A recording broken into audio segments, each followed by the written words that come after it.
And రీసెంట్గా ఈ few డేస్లో నీ ఎపిసోడ్స్ రిలీజ్ అయిన తర్వాత చాలా హాట్ టాపిక్గా మారింది ఒక టాపిక్.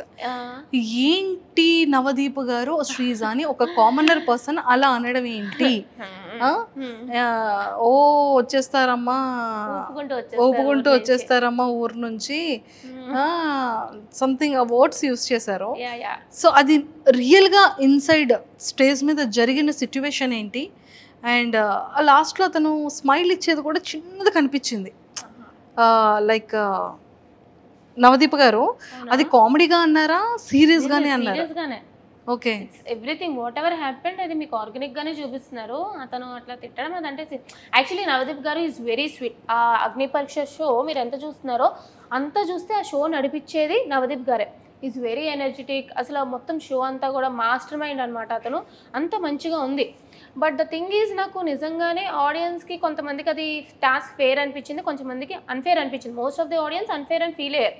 సో అక్కడ మేము చూసాం కాదు డైరెక్ట్గా, నాకు నిజంగానే అన్ఫేర్ అనిపించింది అనమాట. సో నాకు శ్రీముఖి గారు అడగగానే నిజంగానే అనిపించింది కాబట్టి నేను నార్మల్గానే బయట కూడా కొంచెం ఇలా తప్పులు జరిగితే స్టాండ్ తీసుకునే మనిషిని, అక్కడ ఎదురుగా జరిగినప్పుడు ఖచ్చితంగా స్టాండ్ తీసుకుంటాను కాబట్టి సో నాకు ఎవరైతే అనిపించింది అంటే నేను డెఫినెట్గా రేస్ చేసి నాకు అనిపించింది అనగానే శ్రీముఖి గారు లేదు కూర్చో అని అనేశారు. బట్ తర్వాత నేను ఎక్స్పెక్ట్ చేయలేదనమాట ఇలా నవదీప్ గారు నన్ను స్టేజ్ మీద పిలిచి ఇలా అడుగుతారు అని చెప్పి. అప్పుడు కూడా నేను చెప్పిన నిజంగానే కల్కికి నీట్గా ఎక్స్ప్లెయిన్ చేశారు, షాకిబ్కి ఎక్స్ప్లెయిన్ చేయలేదు అని చెప్పి. సో చెప్పినప్పుడు ఐ డోంట్ నో లైక్ ఎందుకు అట్లా అన్నారో ఏంటో తెలియదు కానీ ఎందుకంటే నార్మల్గా ఈజ్ వెరీ జెన్యూన్ గా, చాలా ఎంటర్టైనర్ నవదీప్ గారు. నిజం చెప్తున్నా, లైక్ దగ్గరుండి నేను అన్ని ఎపిసోడ్స్ చూశాను కాబట్టి చెప్తున్నా, ఈజ్ వెరీ స్వీట్. బట్ ఆ టైంలో మరి I don't know why he said that. But అతను అనడం మాత్రం నిజంగానే అన్నారు. నాకు నిజంగానే ఫెల్ట్ బ్యాడ్. మీరు నాకు చూస్తే మొహం నాకు కొంచెం మాడినట్టు ఉంటుంది. బట్ ఊరి నుంచి వచ్చేసా అనగానే ఇంకా చెప్దాం అనుకున్నాను కానీ థాట్ లైక్ ఆ సిచ్యువేషన్లో ఆ టైంలో ఇట్స్ నాట్ కరెక్ట్ అని అనిపించి మిగతా వాళ్ళకే అనిపించలేదు. మిగతా వాళ్ళు ఎవరు కూడా రేస్ చేయలేదు టు బి ఫ్రాంక్ చెప్పాలంటే. సరే ఆ టైంలో సరే అన్నారు. అప్పుడు కూడా నేను మూసుకొని అయితే వెళ్ళిపోలేదనమాట. నన్ను ఎందుకు మరి రప్పించారు, నాకు ఛాన్స్ ఇవ్వలేదు అసలు చెప్పడానికి, ఎక్స్ప్లెయిన్ చేయడానికి. సరే అని చెప్పి వెళ్ళిపోయినాను అనమాట. బట్ ఆ టాపిక్ ఇక్కడితో అయిపోయింది. ఇంకా దాన్ని క్యారీ ఫార్వర్డ్ చేసి నవదీప్ గారు కానీ షోలో కానీ లేదా నేను కానీ క్యారీ ఫార్వర్డ్ చేయలేదు. నెక్స్ట్ ఎపిసోడ్ చూస్తే it's all about fun entertaining అంతే తప్ప అదైతే క్యారీ ఫార్వర్డ్ చేయలేదు అనమాట. బట్ ఆ సిచ్యువేషన్ జెన్యూన్గానే అక్కడ జరిగింది. నన్ను తిట్టడం అట్లా జెన్యూన్గానే అయ్యింది. నువ్వేం చెప్పాలనుకున్నావు ఆ టైంలో? అదే లైక్ నిజంగానే అక్కడ అన్ఫేర్ జరిగింది టాస్క్ అనేది. కల్కికి నీట్గా ఎక్స్ప్లెయిన్ చేశారు బట్ షాకిబ్కి నీట్గా ఎక్స్ప్లెయిన్ చేయలేదు. షాకిబ్ జనరల్గా కన్ఫ్యూజ్ అవ్వడానికి కారణం ఏంటంటే ఆ టాస్క్ నీట్గా ఎక్స్ప్లెయిన్ చేయకపోవడం వల్ల. అండ్ షాకిబ్ కూడా ఒక స్టాండ్ తీసుకోలేదన్నమాట తిన్నంగా. సో అదంతా ఎక్స్ప్లెయిన్ చేద్దాం అనుకున్నా but I didn't get that much chance. అది అంతే తప్ప చిన్న. సరే ఇంకా రిమైనింగ్ అంతా హ్యాపీగా జరిగింది. You should watch the episodes ఏమయ్యాయో ఏందో అప్ అండ్ డౌన్స్ టాస్క్లు ఎలా. కానీ చాలా మంచిగా టాస్క్లు ఆడావని బయట వింటున్నాను. టాస్క్ ఇవన్నీ కూడా దెబ్బలు ఇవన్నీ కూడా టాస్క్ పరంగానే ఉంటాయి. చాలా. కానీ కొంతమంది కంటెస్టెంట్స్ దగ్గర వింటున్నా ఏంటంటే శ్రీజాని వాంటెడ్ గా లేపారు. శ్రీజా ఎపిసోడ్స్ చూస్తేనే అర్థమవుతుంది. నేను ప్రతి ఒక్క టాస్క్ 100% ఇచ్చా మీకు. నేనేమి అంటే నాకు కనిపించడానికి ఇలా కనిపించాను కానీ ఈవెన్ జడ్జెస్ కంటెస్టెంట్స్ అందరూ కూడా షాక్ అయ్యారు.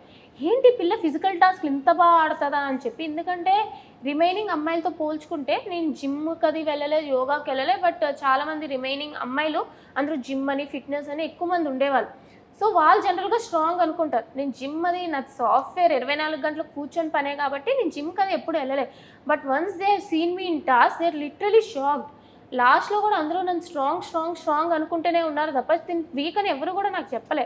సో ఎవరు నన్ను పుషప్ చేయలే, నేను పుషప్ అయ్యా. బట్ ఆబ్వియస్లీ మిగతా వాళ్ళకి ఎట్లా ఉంటుంది అంటే కో కంటెస్టెంట్స్ అంటే ఆబ్వియస్లీ అలా అనిపిస్తూ ఉంటుంది కాబట్టి అలా అనిపించుంటుంది తప్ప no one pushed me up. ఇంకా నన్నే తిట్టారు ఆడు కూర్చొని చెప్పాలంటే. అరే శ్రీజ, ఆదిరెడ్డి గారు సూపర్ రివ్యూ చేశారు నీ గురించి. సో అది వీడియో చూసిన తర్వాత నీకు ఎలా అనిపించింది? అంటే లైక్ నేను యాక్చువల్లీ ఆదిరెడ్డి గారు బిగ్ బాస్ ఫస్ట్ నుంచి కదా, నేను యాక్చువల్లీ లాస్ట్ టైం కూడా బిగ్ బాస్ చూసినప్పుడు జనరల్గా చూస్తాను ఆదిరెడ్డి గారి వీడియోస్ అవన్నీ కూడా చాలా బాగా చెప్తారు అని చెప్పి. సో బిఫోర్ ది ఎపిసోడ్ అనమాట అతను మామూలుగానే లైక్ ఒకరికి సపోర్ట్ చేయాలి ఒకరికి సపోర్ట్ చేయకూడదు అన్నట్టు ఉండరు అనమాట. జనరల్గా అక్కడ ఎపిసోడ్ ఏమైతే అది చెప్తారు కదా. సో నేను చెప్పినప్పుడు కాంట్రవర్సీలు ఉంటుంది, మంచిగా ఉంటుంది అంటే లైక్ నాది నెగిటివ్స్ ఏంటో చెప్పారు, పాజిటివ్స్ ఏంటో చెప్పారు. సో మంచిగానే చెప్తున్నారు, ఇట్స్ ఫైన్. నాకు యాక్చువల్లీ నేను వేరే వాళ్ళ ఒపీనియన్ ఓకే ఇలా ఇలా ఉంది అని అనుకునే కన్నా మా ఇంట్లో వాళ్ళు షేర్ చేశారనమాట. చూడు ఆదిరెడ్డి ఇట్లా చెప్తున్నారు నీ గురించి, చూడు వేరే వాళ్ళు ఇట్లా చెప్తున్నారు నీ గురించి, ఏంటి నువ్వు కాంట్రవర్సీయా ఇది అని. ఇంట్లో వాళ్ళకి తెలుస్తుంది వీడియోలు చేస్తాము అని చెప్పి, బయట నేను ఏం ఎట్లా ఉందో అంత కరెక్ట్గా తెలియదు కదా. సో ఇట్లా అంటే వాళ్ళు కూడా ఓకే నువ్వు నీలాగే ఉన్నావు కదా అని చెప్పి ఏమనలే, మంచిగానే అనిపించింది యాక్చువల్లీ. సూపర్. సో శ్రీజ, నీ స్ట్రాటజీ ఏంట్రా బిగ్ బాస్ హౌస్కి సెలెక్ట్ అయ్యి బిగ్ బాస్ హౌస్లోకి వెళ్ళిన తర్వాత? So commoners and celebrities two houses మరి ఒక దగ్గర ఉంచుతారా ఎలా అనేది తెలీదు, బట్ నువ్వు ఎలా ప్లే చేయాలి అన్న థాట్లో ఉన్నావు. స్ట్రాటజీ అంటే నాకు స్ట్రాటజీ పెద్దగా ఏం లేదు. ఇప్పుడు బిగ్ బాస్ అయినా అది ఒక రియాలిటీ షో, మన రియాలిటీ ఏంటో చూపించడమే. సో మాస్క్ పెట్టుకొని ఇలా ఆలోచించాలి అని లేదు. I go with the flow. టాస్క్లు ఇస్తే ఆడతా, ఆర్గ్యుమెంట్ ఉందా నాకు నేను సపోర్ట్ చేసుకుంటా, నేను తప్పు చేసానా I accept my mistake. So I go with the flow, అంతే తప్ప అయ్యో ఇట్లా ఉండాలి అట్లా ఉండాలి, no I cannot do that. Vizag అమ్మాయా మజాకన్నా. సూపర్.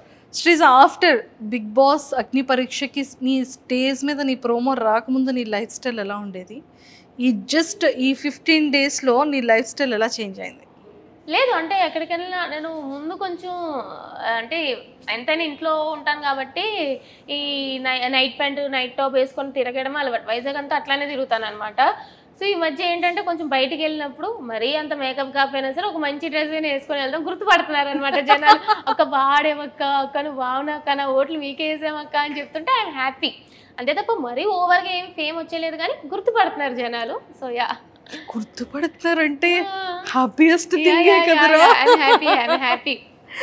శ్రీజ, నీలో అంటే ఆఫ్టర్ స్టేజ్ తర్వాత నీలో ఏమైనా చేంజ్ చేసుకోవాలి ఇది నేను అనిపించే థింగ్ ఏమైనా? యాక్చువల్లీ ఏంటంటే నేను చాలా ఓవర్ థింకర్. సో టాస్క్లు అయినా సరే ఇంత ఇస్తే నేను ఇంత ఆలోచిస్తాను అనమాట. సో అది చూస్తారు మీరు కూడా. సో నాకు టాస్క్లు ఏమి ఇచ్చినా సరే నాకు నార్మల్గా కూడా లైఫ్లో కూడా ఓవర్ థింకింగ్ చేసేస్తూ ఉంటాను. సో ఒక టాస్క్ వచ్చినా సరే నేను చాలా ఎక్కువ ఆలోచిస్తాను, ఇది ఇట్లా ఎందుకు చేయకూడదు, అలా ఎందుకు చేయకూడదు, విన్ అవ్వడానికి డిఫరెంట్గా అనుకుంటూ ఉంటాను అనమాట. థింకింగ్ కొంచెం ఎక్కువ అనమాట. సో దానివల్ల టాస్క్లో ఒక్కొక్కసారి అప్ అండ్ డౌన్ అవుతూ ఉంటాయి. బట్ ఓవరాల్గా ఓవర్ థింకింగ్ కొన్ని టాస్క్లు నాకు బాగానే పనిచేసింది, బట్ కొంచెం తగ్గియాలనిపించింది. అండ్ మోర్ ఓవర్ ఏంటంటే ఆర్గ్యుమెంట్స్లో నాకు జనరల్గా ఏంటంటే కొంచెం వేరే వాళ్ళకి కూడా ఛాన్స్ ఇవ్వాలి అని అనిపించింది. నా వాయిస్ టోన్ కొంచెం లెస్ చేసుకోవాలి అని. బికాజ్ నేను ఆర్గ్యుమెంట్ పెట్టినా వేరే వాళ్ళు ఆర్గ్యుమెంట్ పెట్టినా ఏంటంటే నా వాయిస్ వల్ల వేరే వాళ్ళకి కొంచెం ఇబ్బంది, ఇరిటేషన్గా అనిపిస్తుంది. అంటే ఇక్కడ నుంచి వస్తుంది నా వాయిస్, కొంచెం వాయిస్ గట్టిగా అంటే ఇక్కడ నుంచి వస్తుంది, ఇక్కడ నుంచి బేస్ వాయిస్ వచ్చినా పర్లేదు, కీచుగొంతు వస్తుంది నాది. ఓకే, దానివల్ల ఏంటంటే ఇది అరుస్తుందే తప్ప ఇది లేదు అన్నట్టు ఉంటుంది అనమాట. బట్ నా పాయింట్ కరెక్ట్ అయినా సరే వినాలనిపించడానికి కొంచెం ఇప్పుడు అందరూ పాటలు పాడతారు, బట్ సింగర్స్ వాయిసే వినాలనిపిస్తుంది కదా. సో అట్లానే నా ఆర్గ్యుమెంట్ కరెక్ట్ ఉన్నా, లాజిక్ కరెక్ట్ ఉన్నా ఏంటంటే నా వాయిస్ వల్ల ఎక్కడో కొంచెం నెగిటివ్ అవుతానని ఇబ్బంది అయ్యి అది కొంచెం నా కంట్రోల్లో పెట్టుకోవాలి అని అనిపించింది అనమాట. That I need to change. But arguments వస్తే ఆబ్వియస్లీ కంట్రోల్లో ఉండదు కదా, అది కొంచెం చూసుకోవాలి అంతే. సూపర్. శ్రీజ, నీ మైండ్ సెట్ ఎలా ఉంటుంది? కోపం ఎక్కువ? కోపం ఉంటుంది, ఎక్కువగానే ఉంటుంది. షార్ట్ టెంపర్ నాకు కొంచెం. జరుగుతుండొచ్చా అంటే లైక్ జనరల్గా రాదు. నన్ను ఎవరైనా ఏమనంటే లైక్ నేను వెంటనే లేదక్క, నేను స్వీట్గానే ఉంటుంది. నన్ను ఏమనంటే మళ్ళీ వెంటనే ఇచ్చి పడేస్తాను అనమాట. అంటే వాళ్ళు పెద్దవాళ్ళు, ఇట్లా వాళ్ళు మీరు మోసుకోవాలి అట్లా ఉండను. సో ఎంత పెద్దవాళ్ళైనా సరే నన్ను ఒక మాట అంటే రెస్పెక్ట్ఫుల్గానే తిట్టడం కానీ ఆర్గ్యూ చేయడం కానీ నేను చేస్తాను. కొంచెం కోపం ఎక్కువే. తింటున్నావమ్మా నువ్వేమైనా? కనిపిస్తాను కానీ తింటా. ఎలా ఉన్నావు ఏంట్రా? లేదు తింటా. కొంచెం అలా అవ్వాలంటే నేను ఏం చేయాలో చెప్పరా? లేదు అంటే నేను జనరల్గా తక్కువే తింటా, మరీ ఎక్కువ ఏం తినేను అనమాట. బట్ బోన్ వెయిట్ ఎక్కువ ఉంటుంది నాకు, 53 నేను ఇలా కనిపించిన. ఒరే కొంచెం తినమ్మా, లోపలికి వెళ్ళే లోపు తింటే మళ్ళీ ఇందులో సగం అయ్యి వచ్చావనుకో బయటకి, అదే అసలు అక్కడ ఫుడ్ ప్రాపర్ ఉండదు టాస్క్లో. యాక్చువల్లీ చెప్పాలంటే ఇలా ఉన్నాను కాబట్టి అందరూ తినేం టాస్క్లు ఆడుతుందిరా అని అనుకుంటారు. బట్ ఎపిసోడ్ చూసినాక తినేంట్రా ఇంత బాగా టాస్క్లు ఆడుతుంది అనుకుంటారు. Wow, so sweet. Favourite hero ఎవరు? పవర్ స్టార్ పవన్ కళ్యాణ్ గారు. అందుకే పవన్ కళ్యాణ్ చూడగానే పవన్ కళ్యాణ్ కదా అని గుర్తుపట్టేసావు కదా. పవర్ స్టార్ పవన్ కళ్యాణ్ గారు, అసలు మెగా ఫ్యామిలీ అంతా కూడా నాకు ఇష్టమే. ఫేవరెట్ ఏదో ఒకసారి పవన్ కళ్యాణ్ గారి డైలాగ్ ఒకటేదేనా? నాకు కొంచెం థిక్ ఉంది, దానికి కొంచెం లెక్ ఉంది అని చెప్పి. ఎందుకంటే నాకు కూడా కొంచెం థిక్క పిచ్చి అని అనుకుంటారు కానీ దానికి ప్రతి దానికి ఒక లెక్ ఉంటుంది కాబట్టి లెక్ ఉంది. సూపర్. నేను యాక్టర్ కాదు, డైలాగ్. అరే బిగ్ బాస్కి వెళ్తావు, ఓకే, వాట్ యు ఆర్, నువ్వు ఏంటి అనేది రియల్ గా వితౌట్ మాస్క్ తో నీకు నువ్వుగా ఉండాలి అనేది నీ గోల్. అలానే ఉంటానంటున్నావు. ఆఫ్టర్ బిగ్ బాస్ తర్వాత మంచి ఫేమ్ వచ్చేస్తుంది, అప్పుడు ఏం చేస్తారు? ఎలానే ఉంటావా శ్రీజ?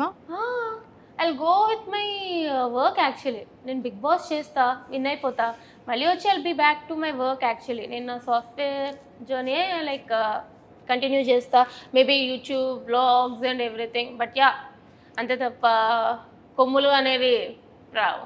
అంతే అంట. అంతే ఏం రా. నీకేమైనా యాక్టర్ అవ్వాలని, యాక్టింగ్ చేయాలని? లేదు, యాక్టింగ్ వాటి మీద నాకు ఏమీ పెద్ద ఇంట్రెస్ట్ లేదు. ఆపర్చునిటీస్ చూస్తే ఐల్ సీ ఇట్, బట్ నాకు యాక్టర్, ఇప్పుడు చాలామంది నేను యాక్టర్ అవ్వాలి, హీరో అవ్వాలి అని ఇదితో వస్తారు, కానీ I'm not in to acting. I happy with my software job actually. Completely happy నా సాఫ్ట్వేర్తో, నా కంప్యూటర్. సాలరీ అలాంటివి చెప్పకూడదక్క. చక్కగా చెప్పవా? అనుకోండి ఒక లెక్క. అంటే 5 వేసుకోవచ్చా? లేదు, మంత్కి అంత రాదు. 5 సున్నాలు వద్దా? సింగర్స్ లో లెక్క పెట్టుకోవచ్చు. వస్తుంది, 1 to 2 మధ్యలో వస్తుంది. Super.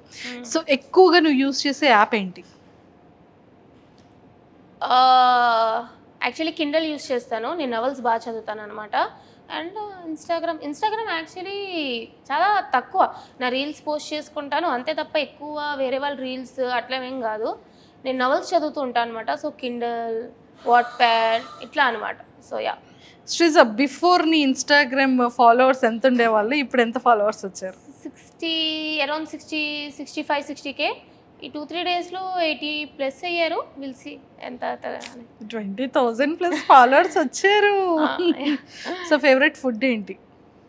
Junk food, pizza, burgers అట్లాగా. బిర్యానీ అవి తిన్నాను. ఓకే, బిగ్ బాస్ స్టేజ్ మీదకి పవన్ కళ్యాణ్ గారి సినిమా రిలీజ్ అయ్యి స్టేజ్ మీదకి పవన్ కళ్యాణ్ గారు నాకు ఎప్పటి నుంచో అసలు పవర్ స్టార్ పవన్ కళ్యాణ్ గారితో ఒక ఫోటో దిగాలి అని చెప్పి ఎప్పటి నుంచో ఉందనమాట. వైజాగ్ వస్తూ ఉండేవారు, ఎప్పుడు కూడా నేను బయట వెయిట్ చేస్తూ ఉండేదాన్ని అనమాట. అంటే వీలవుతుందో ఒక్క ఫోటో అని చెప్పి మాకు తెలిసిన వాళ్ళు ప్రెస్లో ఉంటే అట్లాగా, కానీ అయ్యేది కాదు. ఒక్కొక్కసారి 2-3 hours కూడా వెయిట్ చేసాం, కానీ మళ్ళీ తిరిగి ఇంటికి పంపించేసేవారు. సో ఒక్క ఫోటో పవన్ కళ్యాణ్ గారితో వస్తే చాలు. నేను ఉంటాయి నావి పవర్ స్టార్కి పవన్ కళ్యాణ్ గారితో కొన్ని అతన్ని అప్పుడు లైక్ ఈ ఉండేవి కదా ఓటింగ్, ఆ టైంలో కూడా సపోర్ట్ చేస్తూ అట్లా ఉంటాయి అనమాట. పిచ్చి, మా ఇంట్లో వాళ్ళందరికీ పిచ్చి పవన్ కళ్యాణ్ గారు అంటే. ఓకే, ఒకవేళ స్టేజ్ అక్కడ నుంచి టీవీలో మీకు ఇక్కడ లోపల హాస్టల్లో కనిపిస్తారు, అప్పుడు ఏం చేస్తావు? శ్రీజ, నువ్వు కప్పు కావాలా లేకపోతే నాతో ఫోటో కోసం బయటకు వచ్చేస్తావా అని అడుగుతారు. లేదండి, ఫస్ట్ కప్పు తీసుకొని తర్వాత ఆ కప్పు అతని దగ్గర తీసుకెళ్ళి, ఎంతైనా సరే పవర్ స్టార్ పవన్ కళ్యాణ్ గారు నువ్వు కప్పు అంటే నన్ను అంటే నీకు నేను ఫోటో ఇస్తాను, నువ్వు కప్పు విన్ అయ్యిరా అని చెప్పే టైప్. కాబట్టి నేను కప్పు విన్ అయ్యి అప్పుడు పవర్ స్టార్ పవన్ కళ్యాణ్ గారితో ఫోటో దిగుతా. హ్యాట్స్ ఆఫ్ అమ్మా శ్రీజ, చాలా వెంటనే బాగా చెప్పావు. Very cute, so sweet. So మొత్తానికైతే నిజంగా ట్రూగానే కప్పు పట్టుకొని రమ్మంటారు. ఒకవేళ ఇన్ కేస్ నాగ్ సార్ కానీ అలా అడిగిస్తే, ఒకవేళ బయటికైతే వెళ్ళను, ఎందుకంటే నేను కష్టపడి వెళ్ళాను కాబట్టి. అభిమానం ఉండొచ్చు కానీ ఫస్ట్ మనల్ని మనం ఫస్ట్ ఇంపార్టెంట్ ప్లేస్లో పెట్టుకోవాలి. కాబట్టి ఫస్ట్ నేను అక్కడ ఎందుకు వెళ్ళాను, దేనికి వెళ్ళాను, నా ఓట్లు వేసి నన్ను జనాలందరూ ఆదరిస్తున్నారు కాబట్టి. సో నన్ను ఆ పొజిషన్లో పెట్టినాక నేను ఖచ్చితంగా ట్రోఫీ విన్ అయ్యి తర్వాతే పవర్ స్టార్ గారు అంట. ఐఎమ్ నాట్ లైక్ పిచ్చి అభిమాని చింపేసుకొని కోసేసుకొని అంత కాదు. ఎంత అభిమానం ఉండాలో అంత అభిమానమే ఉండాలి అని అంట ఎవరికైనా సరే. సూపర్. అండ్ ఎక్కువగా యూజ్ చేసే డ్రెస్సింగ్ యాప్ ఏంటి? డ్రెస్సింగ్ నేను అన్ని యాప్స్ వాడతాను యాక్చువల్లీ. Amazon, Myntra, Flipkart. ఏదైతే ఫ్లిప్కార్ట్ తక్కువ, బట్ అమెజాన్, మింత్రా ఎక్కువ. Super. A kind of dresses అన్నీ వేసుకుంటాను నేను. అన్నీ వేసుకుంటాను, చుడిదార్స్, డ్రెస్సెస్, షార్ట్స్. మీరు నా అగ్ని పరీక్షలో కూడా చూస్తే ఆల్ ఓవర్ అన్ని అవుట్ఫిట్స్ కూడా నేను కవర్ చేశాను అనమాట. తర్వాత చూస్తారు. తెలుసు, నేను కూడా విన్నాను. అన్ని అవుట్ఫిట్స్ వీకెండ్ అవుట్ఫిట్స్ లోనే వచ్చావని చెప్పి ఇన్ఫర్మేషన్ వచ్చింది. అయితే వీకెండ్ అవుట్ఫిట్స్ తో వచ్చింది, చాలా మంచిగా అని చెప్పారు. సో ఎలా డిజైన్ చేసుకున్నావు? లేదు, మాకు అసలు టైం లేదు. మాకు టైం ఉంటే ఇంకెలా చేస్తారా? టైం లేకుండా నేను తదరకూడదే. మాకు 2 days షూట్ ఉండేది, ఒకరోజు బ్రేక్ ఇచ్చేవారు, మళ్ళీ నెక్స్ట్ డే 2 days షూట్కి మొత్తం కాస్ట్యూమ్స్ 4 కాస్ట్యూమ్స్ అనమాట. సో ఒక్కరోజు లేచి దగ్గరున్నవన్నీ మింత్రాలో ఆర్డర్ ఇస్తే ఒక 2 daysలో వచ్చేసేవి. అట్లాగా నెక్స్ట్ 2 daysకి అట్లా ఇచ్చుకునేదాన్ని. దగ్గర షాపింగ్ తిరిగేదాన్ని. సో అసలు టైమే దక్కలేదనమాట. ఇంకా దక్కుంటే బాగుండేది కానీ ఆ 2 డేస్లోనే వీలైనంత వరకు కాస్ట్యూమ్ అది ట్రై చేసా. ఎక్సలెంట్. సో మరి ఇప్పుడు అంతా వెల్ రెడీగా పెట్టుకున్నావా లేదా? ఇంకా ఏం లేదు, స్టార్ట్ చేయాలి. సో మొత్తానికి శ్రీజా నాకు ఆ హెయిర్ కావాలరా. తీసేసుకో అక్క. అక్క నీ హెయిర్ బాగుంటది అక్క, రింగిల్ జుట్లు. ఇంతే ఉందిరా, పెరగట్లేదురా. పెరుగుతుంది, మీది కర్లీ హెయిర్ కాబట్టి. ఏంటి వాడుతున్నావు చెప్పరా కొంచెం. లేదు ఏం వాడిని, ఊడిపోతుంది కానీ నాకు చిన్నప్పటి నుంచి లాంగ్ హెయిర్. చిన్నప్పటి నుంచి నాకు కూడా అంతే ఉండేదిరా. ఒక్కసారి కటింగ్ తర్వాత ఇంక పెరగడం మానేసింది. ఇంకా మన మాట వినట్లేదు ఇంకా. అది లేదు, నాకు లాంగ్ పెరుగుతుంది అనమాట. ఎప్పుడు నేను ఎంత కట్ చేసినా సరే లాంగ్ పెరిగిపోవడం ఇష్టమే. లైక్ ఈజీగా పెరిగిపోతూ ఉంటుంది, బట్ థిన్ అయిపోతూ ఉంది అంతే తప్ప. బిగ్ బాస్ హౌస్ లో హెయిర్ కటింగ్ టాస్క్ ఉంటుంది ఎవ్రీ సీజన్ లో. ఒకవేళ నీది మంచి హెయిర్ కదా, ఈసారి ఇయ్యరు. ఆల్రెడీ మొన్న అగ్ని పరీక్షలోనే hair cutting task, tattoo task అయిపోయాక అది వేరమ్మా. హెయిర్ కటింగ్ చేసుకుందాం ఏముంది, మళ్ళీ పెరిగిపోయింది కదా లాంగ్ హెయిర్. ఏ టాస్క్ అయినా నేను రెడీ అంటున్నా. సూపర్. సో ఫేవరెట్ యాక్ట్రెస్ ఎవరు? సమంత గారు. సమంత గారు అంటే చాలా ఇష్టం. సూపర్. వైజాగ్ లో నీ ఫేవరెట్ ఫుడ్ ఏంట్రా? Favourite restaurant food? వైజాగ్ లో నేను I more over like junkie type అనమాట. నేను పాస్తా ఎక్కడ బాగుంటే అక్కడికి వెళ్ళిపోతూ ఉంటాను. టూ మచ్ శ్రీజా ఇది. నువ్వు జంక్ ఫుడ్ తిన్నా కూడా నీకు బాడీ పెరగట్లేదు. నేను బిర్యానీలు అవి చాలా తక్కువ తినను కొంచెం. But pizza, burger, so Bru and bistro అని చెప్పి ఇవని చెప్పి లైక్ ఇవి తిరుగుతూ ఉంటాను అనమాట. లిటన్స్ గ్యారేజ్, బ్రూ అండ్ బిస్ట్రో ఈ టైప్ అనమాట. I'm not in to like more of biryani kind of girl.